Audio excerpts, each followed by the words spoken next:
Assalamualaikum warahmatullahi wabarakatuh. Waalaikumsalam warahmatullahi wabarakatuh.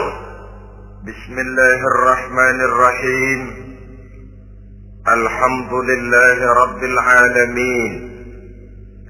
Wassalatu wassalamu ala asyrafil anbiya'i wal mursalin. إمام المتقين سيد الغر المحجلين سيدنا ومولانا محمد وعلى آله وأصحابه المجاهدين الطاهرين أما بعد. Saudara-saudara kaum muslimin rahimakumullah. Di zaman Rasulullah sallallahu alaihi wasallam adalah seorang pemuda bernama Ikaf bin Khalid. Ia seorang pemuda yang ganteng, sehat, tidak impoten, suka bergaul dengan wanita, suka pesta, dan memang ia orang kaya. Ia selalu menunda-nunda perkawinan dengan berbagai alasan-alasan yang tidak syar'i. Sampailah keadaan Ikaf bin Khalid ini kepada baginda Nabi, sehingga ia dipanggil oleh baginda Nabi.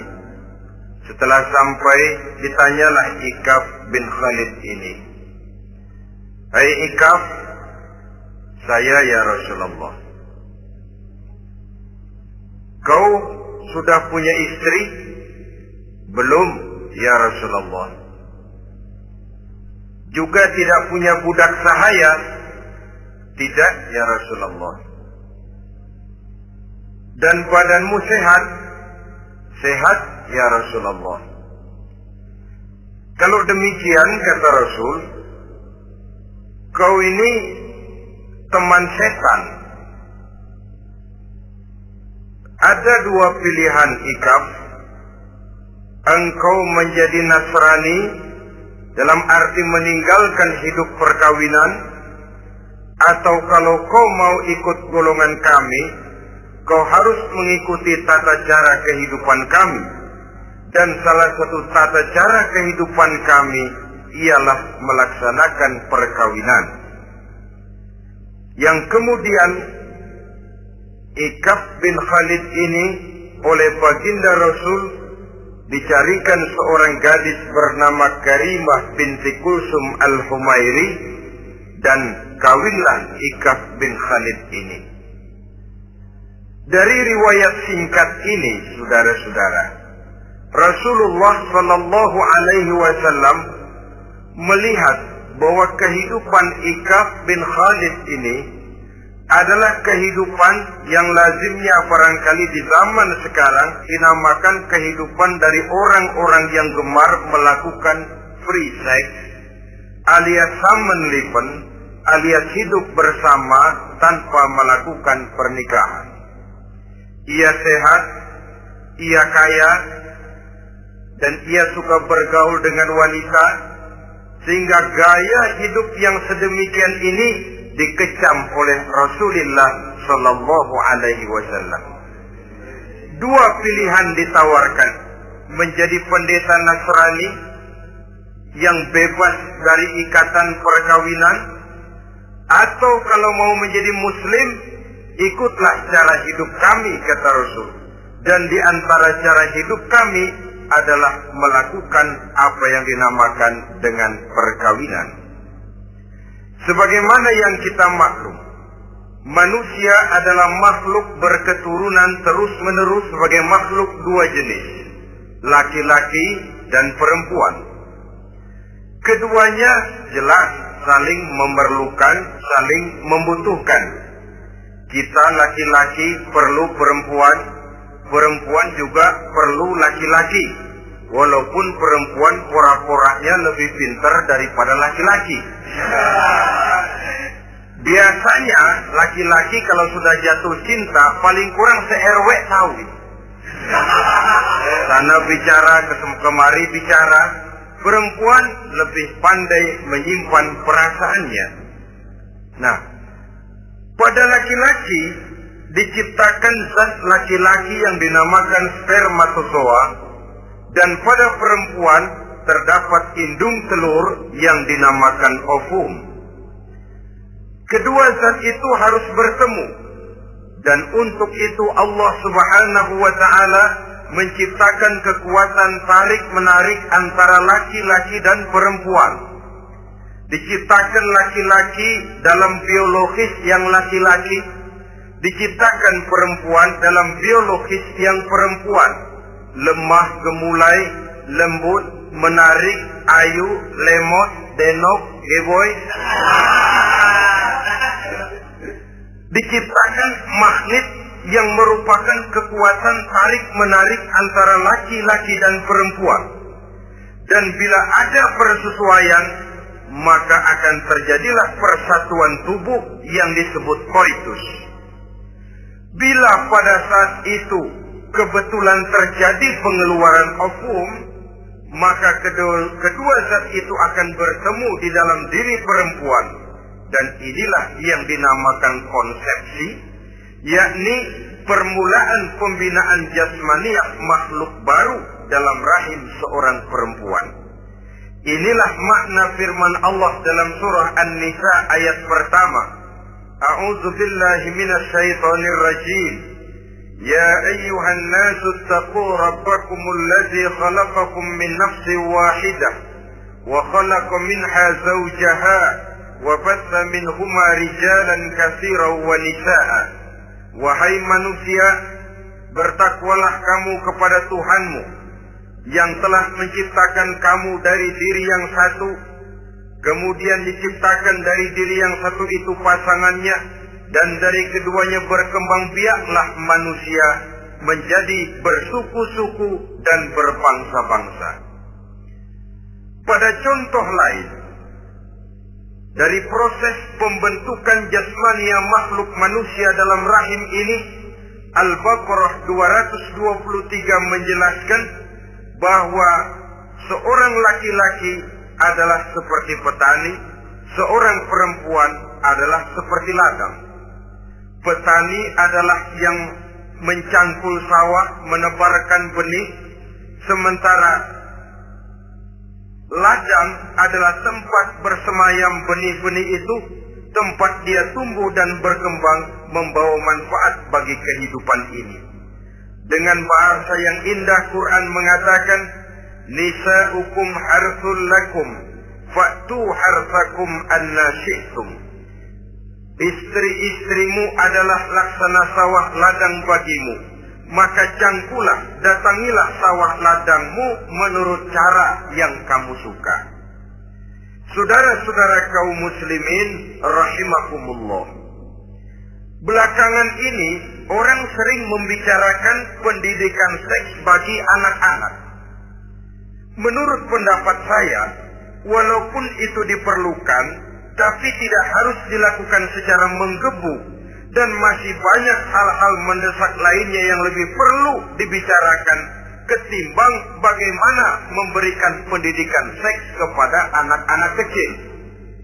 Barangkali yang memerlukan, yang sering bertanya tentang seks cuma terbatas kepada anak-anak kecil di kota-kota besar, yang oleh perkembangan teknologi dan komunikasi, daya pikirnya memang sudah sedemikian maju.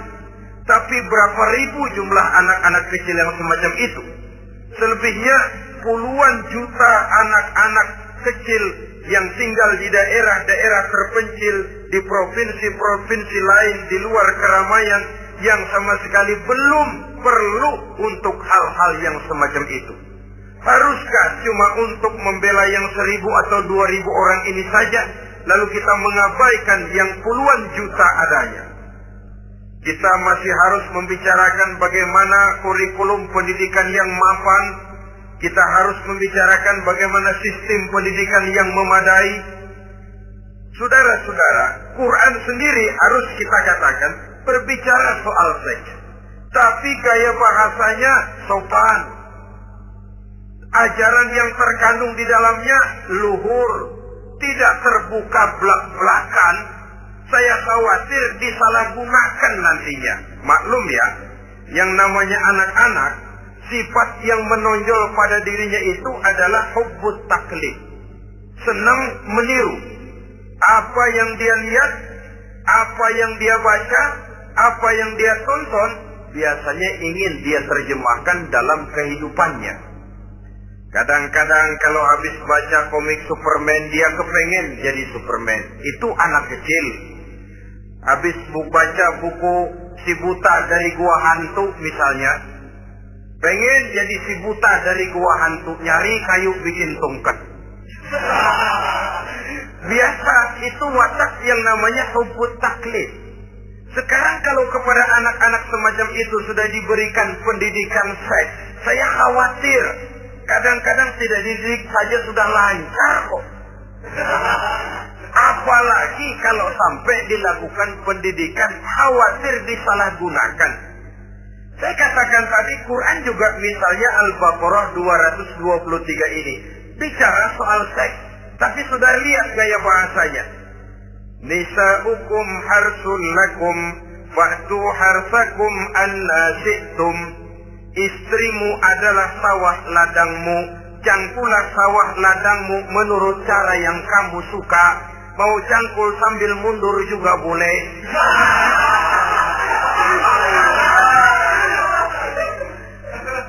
Teknik mencangkul terserah kita, asal yang dicangkul sawah ladang sendiri.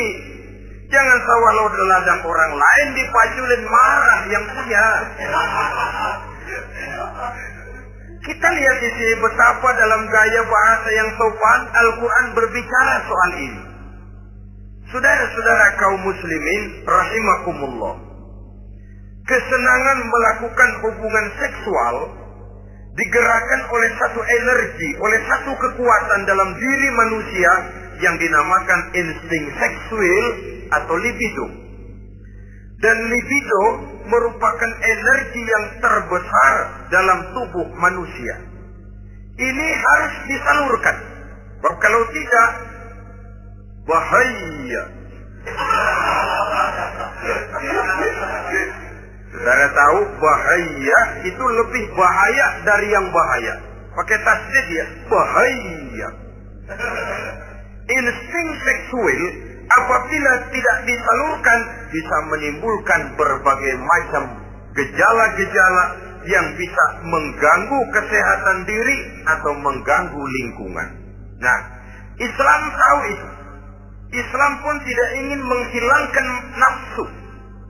Islam memberikan legitimasi penyaluran libido, penyaluran insting seksual melalui pintu yang disebut nikah. Dengan demikian, nikah merupakan pintu legitimasi untuk manusia di dalam ia menyalurkan insting seksualnya atau libidonya atau kecenderungan untuk melakukan hubungan seksual. Tetapi saudara-saudara, oleh karena yang dinamakan nikah tidak cuma berisi hubungan seksual, tapi juga berisi tanggung jawab dan kewajiban, berisi hak dan pengertian, berisi ketenangan dan sebagainya, maka orang pada umumnya biasanya ingin mencari resiko yang lebih ringan. Hubungan seksnya mau, nikahnya ogah. Sebab apa? Karena nikah itu tidak cuma merupakan hubungan seksual saja. Ya, ia harus berisi tanggung jawab. Ya, ia berisi hak dan kewajiban. Ya, ia berisi pengertian. Ya, ia berisi penyantunan sandang, pangan, perlindungan, dan lain sebagainya. Orang lalu mengambil jalan pintas. Sehingga terjadilah kecenderungan gaya hidup yang disebut Saman Leven, yang berangkat dari free love untuk kemudian mengarah kepada free sex. Hidup bersama tanpa diikat dengan tali pernikahan. Akhirnya apa? Kalau dirasakan cocok, ya terus. Kalau nggak cocok, ya bubar. Tidak ada satu ikatan spiritual. Kalau demikian halnya, maka manusia belum terlalu jauh nilainya daripada makhluk bernama binatang, yang penyaluran insting seksualnya tidak perlu diikat dengan pintu yang bernama nikah. Orang ingin mengambil jalan pintas, potong kompas, mau enak lalu tidak mau resiko. Hubungan seksualnya mau, tapi kemudian pernikahannya tidak mau. Akibatnya pada satu segi prostitusi. Saudara tahu prostitusi? Pelacuran meningkat. Perkara apa latar belakangnya itu bukan soal kita, tetapi kemudian terjadilah proses yang dinamakan prostitusi, atau kalau tidak terjadilah pergaulan bebas di dalam kehidupannya. Saudara-saudara kaum muslimin rahimakumullah, Islam pada hakikatnya memberikan alternatif, sehingga Nabi mengajarkan dalam satu hadis, ya ma'syaras sabbar, wahai para pemuda, man istata'a minkumul ba'at, barang siapa di antara kamu mampu memberi nafkah. Ba'at di sini diartikan nafkah. Nafkah apa? Nafkah zahir, nafkah batin. Itu arti ba'at. Hai para pemuda, siapa di antara kamu yang sudah sanggup memberikan nafkah, baik zahir maupun batin, hendaklah dia melakukan perkawinan. Jangan lupa ini. Manistato'a minkumul ba'at, yang mampu memberikan nafkah baik zahir maupun batin, hendaklah dia melakukan perkawinan. Kadang-kadang ada juga anak muda nekat banget, main berulung aja, nggak nengok kiri, nggak nengok kanan, tidak memahami yang namanya ba'at. Ba'at ini nafkah zahir. Nafkah zahir itu apa? Ya sandang, ya pangan, ya perlindungan. Nafkah batin itu apa? Ya kasih sayang, ya pengertian, ya termasuk di dalamnya melakukan hubungan seksual. Kalau itu cuma dasar itu, rasanya mah setiap kita mampu. Tapi kan tidak cuma itu yang jadi modal bagi satu perkawinan. Siapa di antara kamu yang sudah mampu memberikan nafkah, hendaklah dia kawin. Fa illam yastati', tetapi apabila dia tidak mampu memberikan nafkah itu, fa alaihi bisyam, hendaklah dia melakukan puasa. Sebab apa? Puasa ini esensinya kemampuan mengendalikan hawa nafsu. Umpamanya ada pemuda, badannya sehat, tidak sakit, tetapi dia belum mampu untuk memberikan nafkah. Sementara temperamennya termasuk tegangan kelas tinggi. Gak boleh kecolek dikit mau ngedredet aja. Yang semacam ini oleh Nabi, fa'alaihi bisyam, kalau memang belum mampu memberikan nafkah, hendaklah puasa. Sebab apa? Puasa lebih mengendalikan diri. Saudara-saudara, apabila puasa ini pun dirasakan juga berat, maka ada cara lain untuk menetralisir libido itu tadi. Kecenderungan untuk melakukan hubungan seksual. Dengan apa misalnya? Dengan jalan melakukan olahraga. Dengan melakukan olahraga, hormon yang membentuk libido tersalurkan, terkuras melalui energi yang dikeluarkan pada saat melakukan olahraga. Atau dengan jalan yang keempat, menjauhi hal-hal yang bisa menimbulkan rangsangan seksual. Bisa dengan puasa tadi, bisa dengan olahraga, bisa dengan lain-lain yang kira-kira bisa menghindarkan kita dari hal-hal yang bisa menimbulkan rangsangan seksual. Sehingga Al-Quran pada surah Al-Isra ayat 32 berpesan, La taqrabuz zina innahu kana fahishatan wa sa'a sabila. Jangan kamu mendekati zina, sebab sesungguhnya zina perbuatan yang keji dan jalan yang sangat buruk. Jangan mendekati zina. Mendekati zina artinya mendekati hal-hal yang bisa membawa kita kepada perbuatan zina. Termasuk misalnya bacaan-bacaan porno. Ya, itu porno gak boleh dibaca. Blue film, ngintip, ini juga penyakit.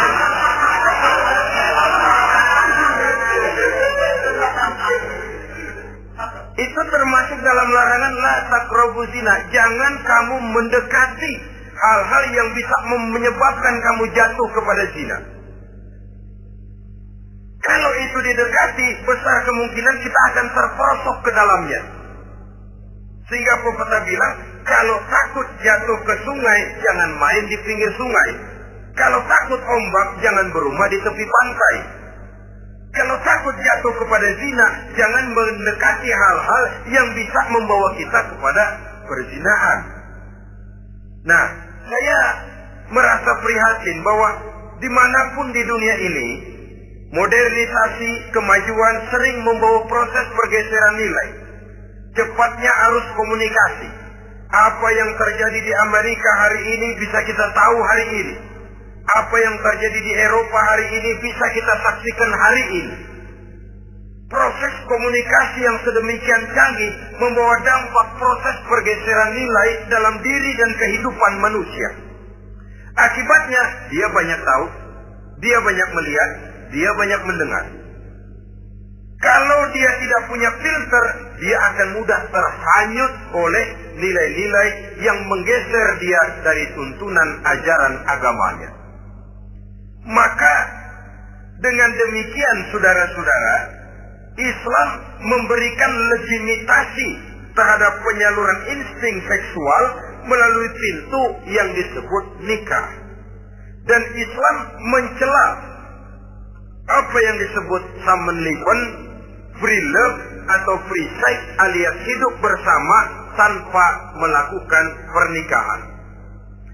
Apa yang akan terjadi dalam kehidupan ini apabila manusia bergaul sebebas-bebasnya tanpa terikat lagi oleh norma dan kaidah kehidupan beragama? Sudah cukup banyak korban bergelimpangan dari arus yang namanya pergaulan bebas dengan dalih new morality, kebudayaan moral baru yang terlepas dari bimbingan kehidupan beragama. Saudara-saudara kaum muslimin rahimakumullah. Dulu zaman kakek kita itu kalau pacaran, saudara-saudara, biasanya yang laki di luar, yang perempuan di dalam. Paling-paling pagar dibolongin. Ya, orang dulu itu kan rumahnya pakai pagar toh. Kalau sudah pagar itu bolong, yang laki masukkan jarinya ke pagar. Nanti dipegang jari itu oleh tangan si perempuan dari dalam. Cuma beradu tangan doang. Endahnya bukan main.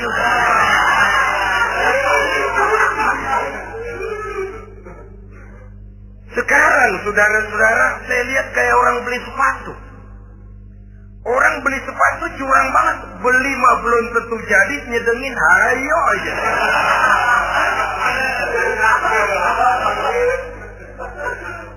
Iyalah, kalau sepatu barangkali disedengin sih nggak ada bekasnya. Kalau anak orang disedengin, Allahu Akbar. Ya sedang sih sedang.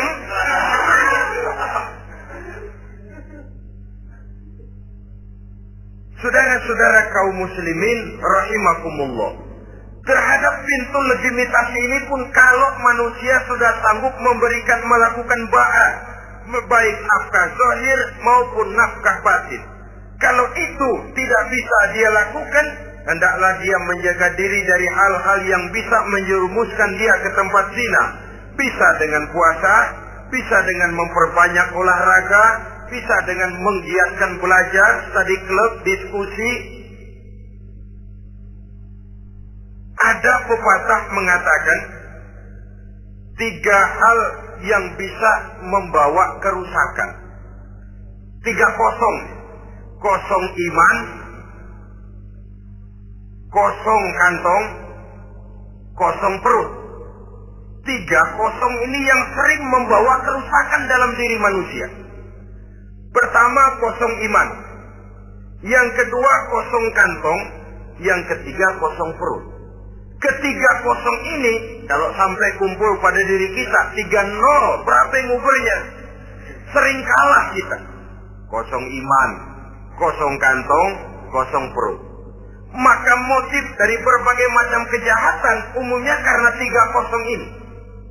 Orang bisa jatuh ke tempat zina, bisa jatuh kepada korupsi, bisa jatuh kepada perampokan, pencurian, dan berbagai macam perbuatan negatif. Pertama, kosong iman. Kalau sudah kosong iman, ini kosong yang paling berbahaya. Dia tidak ada lagi yang ditakutin. Polisi, ya apa selamanya polisi mau nongkrongin dia. Kalau sudah kosong iman, ini sudah tidak ada lagi norma yang diindahkannya. Yang kedua, kosong kantong. Orang kalau kosong kantong, mudah gelap mata. Bawaannya udah was-was uringan. Kosong kantong. Yang ketiga, kosong perut. Kosong perut ini lapar, kemiskinan maksudnya, bisa membuat orang jadi jahat, bisa membuat orang menjadi pelacur, bisa membuat orang jadi koruptor, bisa membuat orang jadi penjahat. Itu motifnya karena kosong perut. Dari 3 kosong ini yang paling berbahaya sesungguhnya kalau orang sudah mengalami kosong iman. Perut kosong, kantong kosong, tapi iman penuh, masih ada rem. Ya.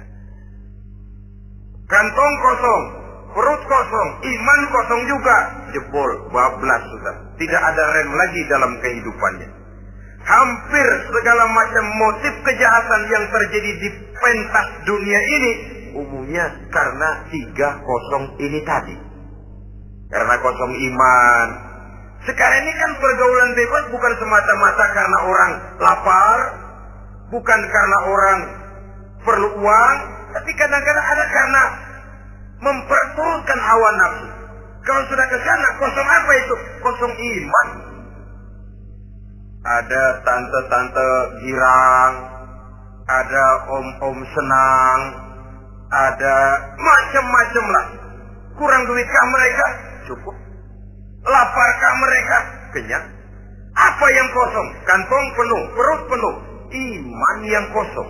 Maka terjadilah proses yang namanya penyimpangan-penyimpangan seksual dari pintu legitimasi yang sudah diberikan oleh agama tadi. Kadang-kadang iman juga tertekan karena perut, persoalan ekonomi, atau karena memang kosong daripada kesibukan-kesibukan lain. Kosong kantong, motivasi ekonomi, ini seluruhnya bisa menjadi motivasi utama dari terjadinya berbagai macam penyimpangan. Karenanya Islam memberikan pintu legitimasi lewat jalan yang disebut nikah. Sehingga Nabi mengajarkan, hai para pemuda, siapa di antara kamu yang sudah mampu memberikan nafkah baik zahir maupun batin, hendaklah dia melakukan perkawinan. Sebab sesungguhnya perkawinan lebih memelihara pandangan, lebih memelihara kehormatan diri. Dari segi pandangan lebih terpelihara, dari segi kehormatan diri juga lebih terpelihara.